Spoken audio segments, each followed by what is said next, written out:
It was a bright moonlit evening on the two nights of the 13th and the 14th of March 1941, when the first heavy concentration of German Luftwaffe raiders appeared over Clyde. Hundreds of incendiaries came falling from the sky like raindrops in a storm and thus started many fires which were stoked by even more incendiaries and high explosives. It was said that the glare above the Clyde on these nights could be seen by British airmen patrolling above an Aberdeenshire aerodrome over 100 miles away. 3 nights afterwards, a German Luftwaffe bomber pilot, broadcast on his exploits, spoke of the clearness of the night and said, "The multitude of ships in the river was tempting, but our orders were different."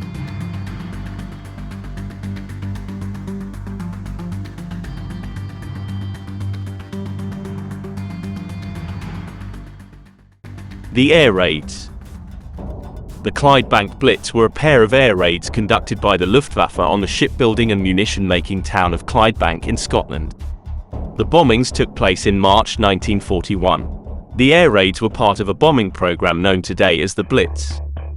On the first night, which was the 13th of March 1941, German bombers specifically targeted the factories along the River Clyde to halt production. These factories would run 24 hours a day, 7 days a week to keep up with demand from the front lines.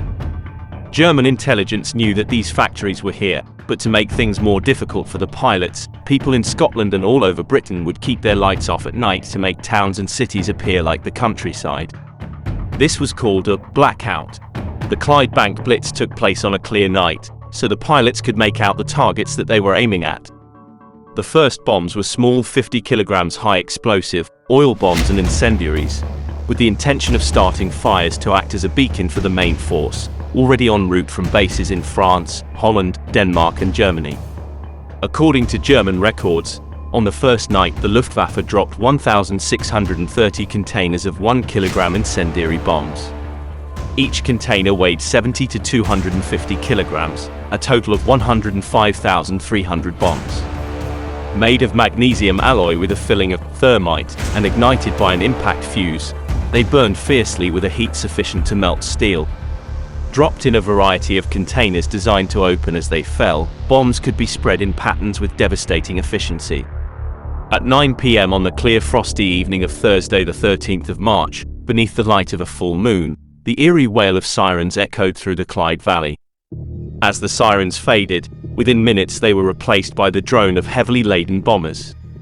In the darkness 3,000 meters above, Luftwaffe crews in laboring Heinkels of the elite KGR-100 bomber group gazed down on a city in blackout. However, the silver waters of the Clyde estuary, the river, canal and docks reflected the glare of the full moon. In their aircraft, bomb aimers gazed at neatly folded night maps colored deep magenta and green and pinpointed targets far below with ease. The formation spread to mark their targets. Bombs and incendiaries rained down, and as the citizens of Clydebank scuttled to safety, their town began to burn. The first blazes began at Yoka Distillery to the east of the town, and in the 40 acres that comprised Singer's timber yard, which was stocked full. Set on a hill above the town to the northwest, Auchentoshan Distillery was blasted, setting ablaze a warehouse containing the equivalent of 1 million bottles of whiskey. From the resulting inferno, whiskey poured into the nearby burn, creating a line of fire that stretched to the Clyde. Schools and churches fell easy prey to the hail of incendiaries. 3 oil tanks were bombed and 1 set on fire at Dalnata, close to Auchentoshan. In every street a fire had taken hold. The Holy City, so called because its flat-roofed houses resembled Jerusalem from afar, was ablaze from end to end. The town, now an inferno, beckoned the incoming formations, and the heavy bombs and parachute mines began to fall. Such was the intensity of the raid that the emergency services were overwhelmed. Communications were badly interrupted by a direct hit on the control center. Firefighting and rescue units toiled independently against hopeless odds. A bomb, leaving a crater 30 feet wide by 20 feet deep, severed the town water main in the early hours of the raid and cut firefighting supplies. Immediate assistance from neighboring services was made impossible by the craters and collapsed buildings which blocked the borough's roads. The bombing raid on the 13th of March lasted over 7.5 hours. On the second night, the 14th of March 1941, the bombers came back to target the workers' homes. This was one of Adolf Hitler's main goals, to to demoralize the workforce.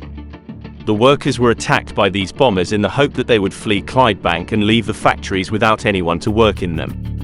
Another reason is that Hitler thought that if the people of Britain saw their homes being destroyed and their families being killed or injured, they would stop fighting, letting Germany take over. Thousands upon thousands of homes were destroyed by the end of the second raid. Out of the 50,000 residents of Clydebank, 48,000 did flee the area for safety. Reasons behind. Clydebank was a hub of industry, producing ships and munitions for Allied forces. This made it a natural target on Germany's radar.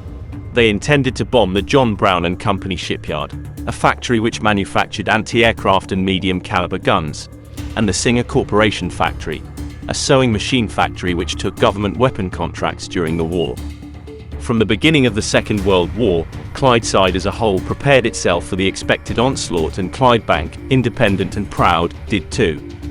Many felt that the town's industrial profile marked it as prime target, although some believed that the iron in the mountains surrounding Clydeside would interfere with the compasses of aircraft, making reliable target navigation impossible. Over the course of the 2 nights, 439 bombers dropped more than 1,000 bombs on Clydebank in what amateur historian Les Taylor called the most cataclysmic event in wartime Scotland in his book Luftwaffe over Scotland, A History of German Air Attacks on Scotland, 1939-45. Les Taylor explained that the bombing of the Clydeside was never actually planned by German forces, but happened as a result of the German planes being unable to attack their targets, John Brown shipyard and the Admiralty oil storage farm, due to anti-aircraft fire, so had to release their bombs over Glasgow and flee instead. As their targets were never seriously damaged, the Clydebank Blitz was a failure for the Nazis. They hoped the loss of life would strike fear and terror into British citizens' hearts to stop the war, but it only acted to strengthen the resolve and build morale for the Allied forces to defeat the Nazis. Clydebank in 1941 was a small industrial town, approximately 2 miles, 3 kilometers, long, with an occupied townscape space of just over 11½ square miles, 4 kilometers too. To the immediate west of the town was situated Clydeside's main Admiralty oil storage facility, covering 130 acres, 53 hectares. Luftwaffe target maps categorized this area as the primary target. Post-raid surveys counted 96 bomb craters. Clydebank's production of ships and munitions for the Allies made it a target, similar to the Barrow Blitz. Major targets included the John Brown and Company shipyard, ROF Dalmuir, and the Singer Corporation factory. Target discrimination was made difficult by the close mix of industry and housing, resulting in a catastrophic housing loss. Great destruction. As a result of the raids on the nights of 13 and the 14th of March 1941, the town was largely destroyed and it suffered the worst destruction and civilian loss of life in all of Scotland.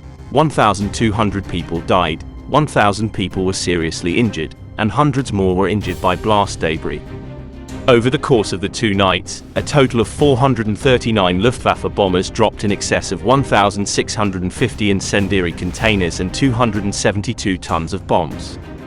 Out of approximately 12,000 houses, only several houses remained undamaged, with 4,000 completely destroyed and 4,500 severely damaged. Over 35,000 people were made homeless. Many industrial targets were severely damaged. Singer's woodyard was destroyed and Singer's main building was badly damaged. Rothesay Dock and John Brown shipyards suffered severe incendiary damage. William Beardmore & Co. lost furnaces and related industrial infrastructure. Schools, churches and built-up town areas became victims of incendiaries. There can be no doubt that the Clydebank Blitz succeeded in causing massive dislocation and hardship to the population. That was part of its design. But Clydebank people were no stranger to hardship, as those acquainted with the town's history will know. Importantly, the psychological effect was the exact opposite of what was intended. Rather than divide the community and throw it into frenzied panic, it strengthened and immeasurably hardened the people's resolve to survive and resist. There was, however, a lingering anger, tinged with sadness. The once close-knit communities passionately desired to be reunited. This never happened. Ties were severed, many thousands drifted, time passed and people began to make new lives elsewhere. Many still bear the mental and physical scars, all have vivid recollections. The consequences of the blitzing of Clydebank were as far-reaching in time as they were in effect. Thank you for watching our video. Please like and subscribe to our World War II Enterprise History channel to find more exciting historical content, and don't forget to the bell icon to be notified of our newest videos. Stay tuned for more.